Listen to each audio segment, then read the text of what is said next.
हा नरवणचा रस्ता आणि ही सगळी जी काही हालत झालेली आहे ती फक्त आणि फक्त इथे बाजूला जी MSEBची पाईपलाईन टाकली गेली, ही इथे अजून सुद्धा MSEBची पाईपलाईन दिसत असेल, ही पूर्णच्या पूर्ण खोदली गेली आणि ही खोदल्यानंतर ह्याला पूर्णपणे त्याच्यावरती प्रेशरने त्याला चेपणं वगैरे ह्या कुठल्याही गोष्टी झाल्या नाहीत.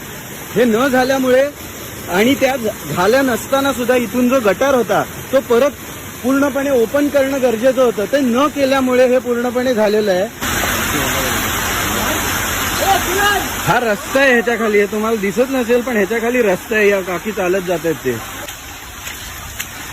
हा नरवणचा मेन रोड आणि मेन रोड मधला हा रस्ता, त्याची सगळ्यांच्या घरामध्ये हे गेलेलं पाणी इकडून तिकडून सगळीकडून वळून.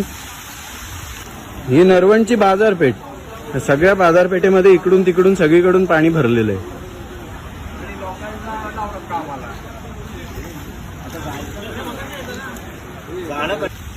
ज्यावेळी ह्यावरती प्रश्न उचलले जातात किंवा प्रश्न विचारले जातात त्यावेळी कोणीही ह्याच्यावरती बोलायचं टाळतं आणि ते टाळून ही अशी परिस्थिती आल्यावरती काही ना काहीतरी फक्त कारणं दिली जाणार आहेत. हे न टाळता ह्याच्यावरती उपाय काढणं आत्ता गरजेचं आहे आणि ते उपाय नाही निघाले तर हे प्रत्येक वर्षीचं असंच होत राहील एवढं तरी नक्कीच दिसतंय.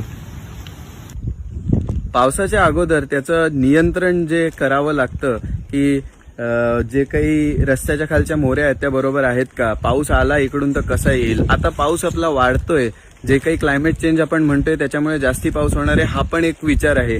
या सगळ्याचा विचार करून त्याच्यावरचं नियंत्रण करणं गरजेचं असतं. ते अजिबात करण्यात आलं नव्हतं. अनेक वेळा सांगून झालं होतं तरी पण ते करण्यात आलं नव्हतं. म्हणून हा मानव निर्मितच पूर्णपणे हा खेळ आहे जो काही झालेला आहे तो.